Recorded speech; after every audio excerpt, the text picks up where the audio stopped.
Yo guys, Mooster here, and for this Top 5 Tuesday, I'm going over the top 5 reasons why War is a great game mode. Now, if in case you guys don't know what War is, it's pretty much this new game mode that was in the Call of Duty World War II beta, and that's going to be in Call of Duty World War II.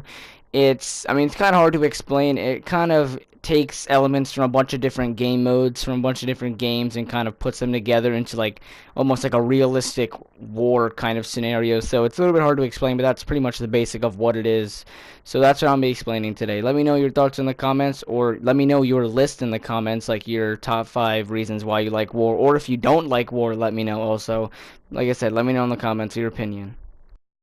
Coming in at number 5, we have no death counter. Now, if you don't know what I mean by no death counter, pretty much in a normal team deathmatch or every single other game mode within Call of Duty, there's your kills, your deaths, and sometimes even assists, stuff like that. It counts all that, keeps track of everything for you.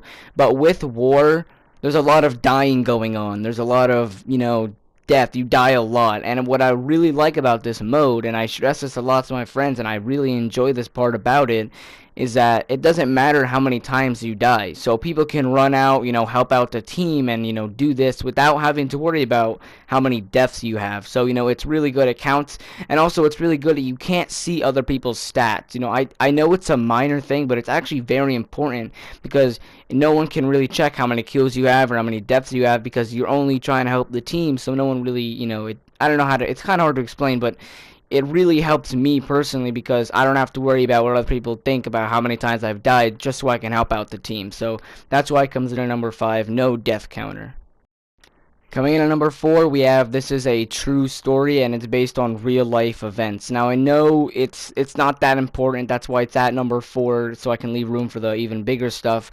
But before you start up War, or as you're starting it up when the little cutscene happens, I believe it's like July 5th, 1940 something. I'm not exact sure on the date, but what war this game mode is happening right now is actually based on a real battle in real life, which is pretty interesting in my opinion. So, we never had anything like that in Call of Duty, or at least we have in campaign. We never had anything like this in multiplayer, where the actual multiplayer is based on real events. So I think that's pretty cool. That's just my opinion. I think that actually fighting a battle that actually happened in real life just is pretty cool to me. So that comes in at number 4. Coming in at number 3 is that this game mode takes a lot of teamwork. Now, what I mean by that is the second part of this game mode, I think it's the second part. I believe you have to build a bridge. Now, it doesn't take one person to build this. It involves, a bunch of people going up and actually holding square as like together to build it faster. Now, this technique of throwing smoke grenades actually came in around like the 3rd day, I believe. I haven't seen anyone that done it earlier. Pretty much, they were throwing smoke grenades to cover up where they were building. So it was very neat. Whoever thought of that, it's a really like cool what people are thinking of to actually help out the team. I think it's pretty cool that this game mode it's finally not a one-person thing. It probably took everyone a couple of days to realize that this mode isn't just running around and killing. It took me a little bit to realize that, but this game mode really involves, and it's probably the very first game mode that I can actually say people are actually working together for the same main goal, which is really cool because it's very hard to find that in game mode today, such as like Search and Destroy, where you think they would help each other. This game mode actually relies on your teammates, and it's really cool to see how that all played out. Coming in at number 2 is this game mode actually takes a little bit of time. In the past, we've seen them attempt to make longer game modes, but this game mode actually takes quite a bit. It really depends on like how good you do in the match or even how bad you do. This match one time took me almost 20 minutes to beat, and the shortest I've had I believe is like maybe 10 minutes. I'm not sure. The time goes by somewhat fast when you're not really paying attention, but this game mode actually takes quite a bit of time to complete, and I'm actually very curious to see when actually like this crypto key system or like this supply drop system comes out, how many keys or how many like currency are you gonna earn from on this mode.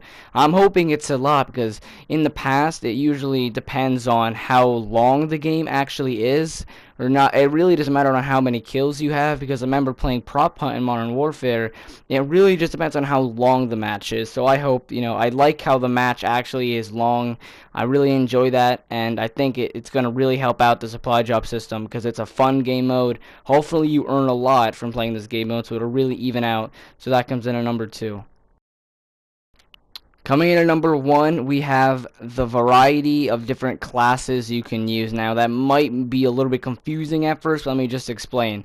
So what I mean is, I think there's 3 or 4 sections of this whole game mode. There's like the hard point section, there's like building the bridge, there's like defending this area. It's a bunch of different like sections of the game of like what you can do. And what I like is each section has its own class that you can use. So it doesn't matter whether you like shotguns, sniper rifles, assault rifles, SMGs, LMGs. It does not matter. All of it can be used, and can benefit the team no matter what section you're using it on. Meaning, if like the building of the bridge part, you can either be sniping them out up top, you could be picking them off way at the bottom with like a shotgun or assault rifle. You can actually be helping building the bridge. You can throw smoke grenades. Like, it does not matter what class you use, which I really enjoy that. And I like the variety that they made. I like how it doesn't matter what gun you use, you can still benefit the team. Like, it doesn't matter whether you use a sniper rifle, it doesn't matter. I like how no matter what you use, it benefits the team, which corresponds with number 3, teamwork. So this kind of works together. So I like how it incorporates each part. So if you're a sniper, you'd enjoy the bridge. So that's the top 5 reasons why I think War is a great game mode. Let me know your list in the comment section, or any ideas for the next Top 5 Tuesday. Don't forget to leave a like and subscribe, and I'll see you guys in the next one.